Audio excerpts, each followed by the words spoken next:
Hi,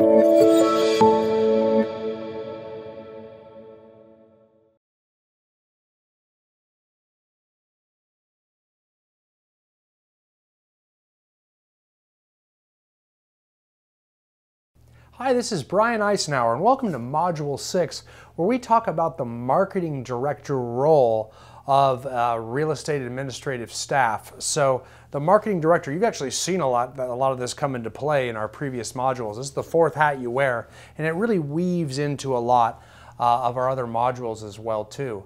So we've touched on quite a few of the aspects that actually are contained within the marketing role.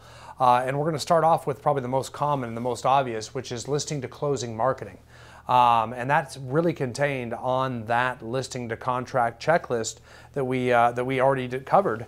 You probably saw as you looked through that checklist all the marketing activity that goes down when we list a property for sale. And like we previously mentioned, you know, when we market a listing for sale, understand we really are marketing ourselves just as much. And I really want to put some clarity around this to you, because this is one of the biggest misconceptions in real estate.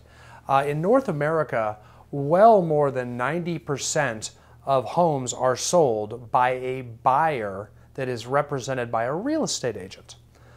So very little, very rarely does anybody buy a home without an agent. And even the 5 to 10% that do buy without an agent, they're typically buying from a FSBO, or they're buying directly from a home builder, or a developer who has their own sales agent. So almost always are we represented by an agent. So what that means is we're really marketing to agents. And the way that we market to agents typically is by putting it in a multiple listing service. So if we're talking about marketing to sell a home, we as agents really market primarily to other agents, and the vast majority of homes are sold by people represented by them. And if you've ever represented a home buyer, you'll know very quickly that when you get a client that wants to buy a home, the first thing we do as an agent is look in the multiple listing service. We very rarely look any other places. As we look at MLS first. We don't go looking in magazines. We certainly don't wait for postcards of just listed homes. We don't go on Facebook and look at random people's posts for homes that have just been listed. So really the vast majority of our marketing is done through the multiple listing service, which means most of our marketing activity is done for two reasons. Number one, like I said earlier, it's to generate business and branding for us as an agent.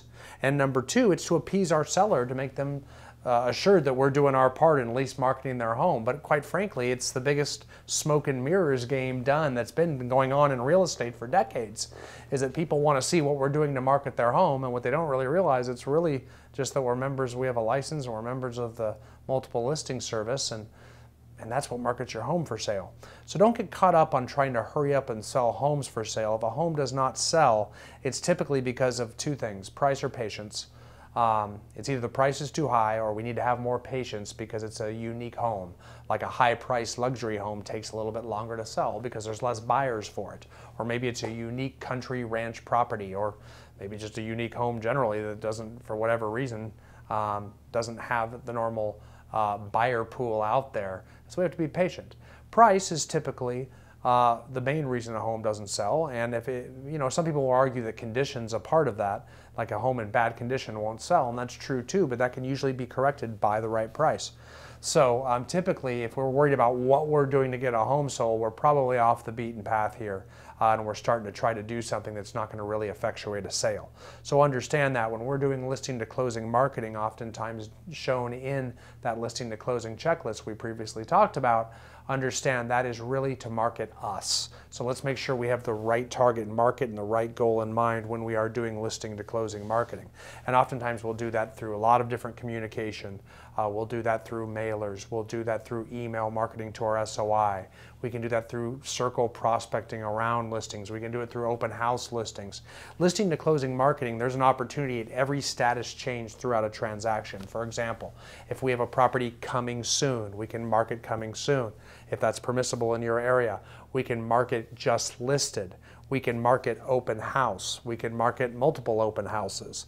We can market under contract. We can market sale pending. Once we get an appraisal and contingencies removed, we can actually separate those two, and we can market just sold.